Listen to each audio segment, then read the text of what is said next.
Greetings, Capricorn. This is Dr. Tarot with Take Charge Tarot, and this will be your reading for your person right now and what you should know. So, and just before these are your cards. Do hit subscribe and or like the video if you feel so moved. That greatly helps, and you can see my messages as they come up, which I'm averaging about twice a week, so we'll see, maybe weekly.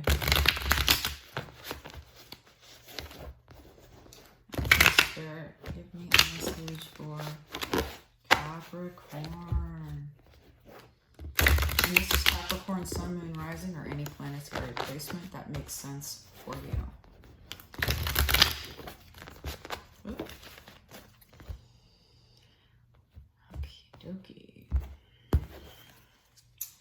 So this is how your person saw the relationship or sees the relationship. So it could be someone you are with or someone that you are currently not with, but maybe you're curious about. How your person is feeling, what they are thinking, and how they are doing. Make sure that all of these are in the frame. Awesome. And then finally, any actions you could take, if any. So, Knight of Swords is an ugly card, right? I mean, it's never fun. But what I'm getting here is, believe it or not, you know, Knight of Swords, let me talk about it. So Dark Night of the Soul, it's important to mention that where the 9 exists in the order of the what are called the pip cards or the number cards. So 8 precedes 9. I know you know numbers, by the way, but the 8 card is this sense of being trapped, not being able, just feeling cornered, trapped. A lot of it is, but all of this, of course, is the mind, right? The thoughts, and they're seductive in their, they are seductive in making us believe those thoughts. And the 10 of Swords, which comes after this, I call it the overkill card. Some people say it is, in fact, the end of a cycle. But the reason for the overkill is because the 10 of Swords is the person on their stomach or prone, if you will, and they have 10 swords. And it's recognizing that, firstly, it doesn't take 10 swords to kill one human, and that the mind will, the mind's, what's the word I'm looking for? Con, because clearly, because of the absurdity of the 10 swords. Anyway, the reason I go into all of that is because this 9 of Swords is what's, as I mentioned, Dark Night of the Soul. And it's really, this person's alone. It reminds me a lot of if you had to put, I feel like if you put 4 of Swords and 9 of Swords together, what you'd get is kind of like a personal retreat, going on, a meditation retreat or just a retreat of any kind, but having sufficient space, physical and both temporal, meaning time. You don't have it all filled up with activity. And my sense as soon as I saw this and picked it up is your person, things got shaken up for them inside, in some weird way. I mean, this is kind of a credit to the connection that you had.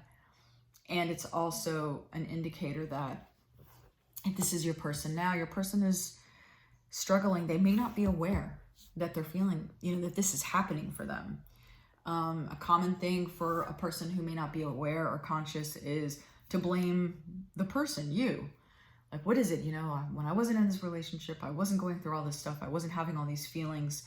And they're all old feelings. Okay, all you are doing is triggering those feelings because you are emotionally present.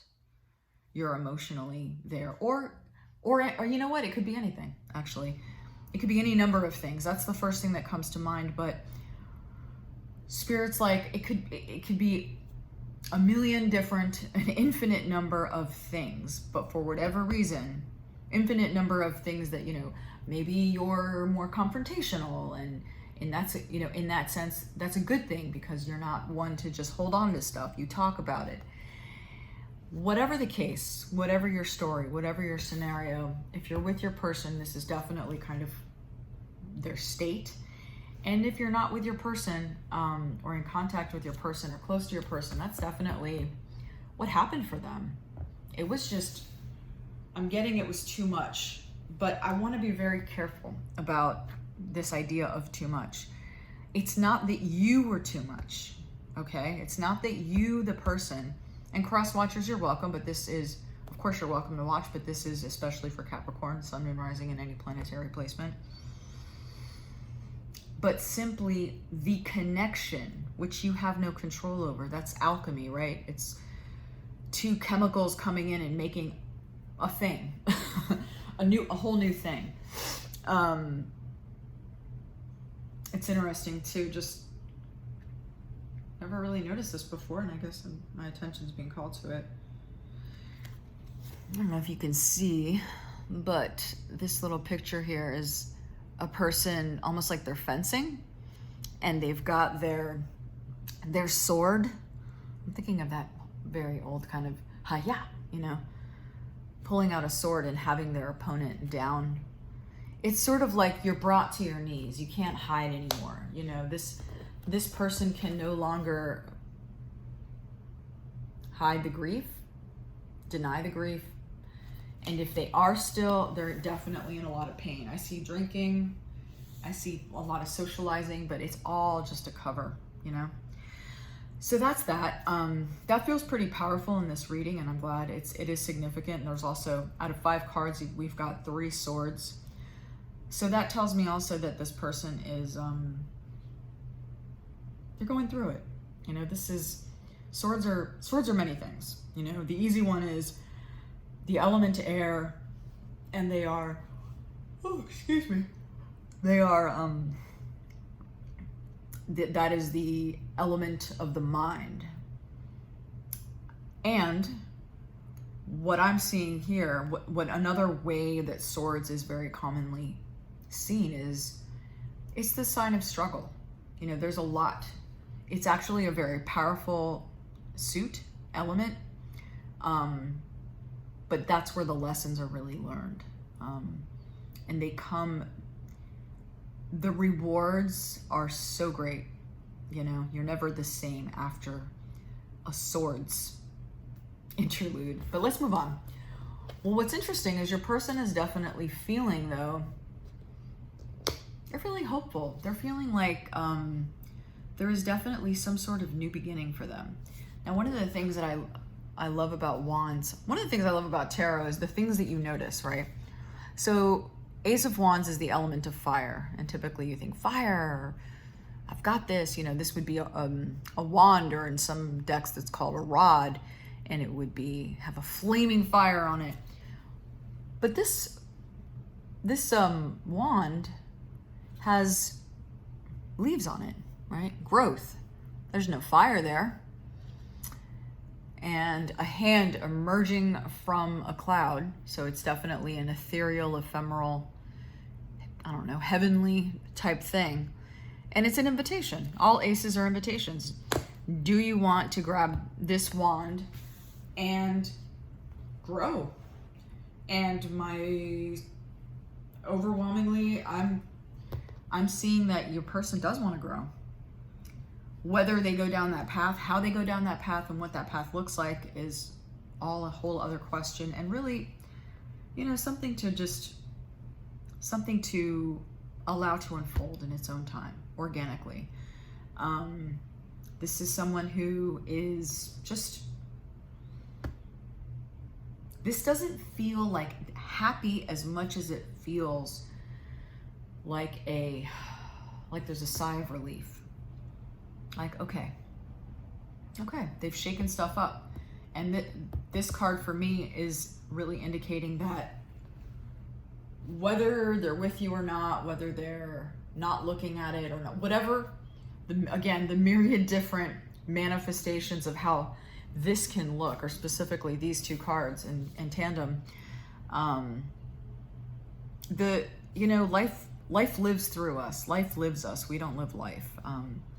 Yes, that is it's written. I can't in any way take credit for that piece of wisdom, but it certainly is one of many. So, but I'm reading your cards, so that's what I'll say here. Life lives through us, and your person is surrendering just a little bit. And that's what these kinds of experiences do. They force you to surrender. They force you to face the fact that you can't control anything. Life is just going to do what life's going to do. What they're thinking is they are just now, and I think this has been a process, okay, coming for a while. And what they're doing is they are going within, listening to their intuition. In many ways, the Two of Swords feels an awful lot. And look, there's a moon there and everything. It feels an awful lot like a High Priestess card. It's like a mini High Priestess, if you will. And High Priestess is all about intuition. But this is the moment, I would say this is a step on the path to becoming the High Priestess. Part of the initiation or initiatory process. In fact, this person is wearing a white robe, which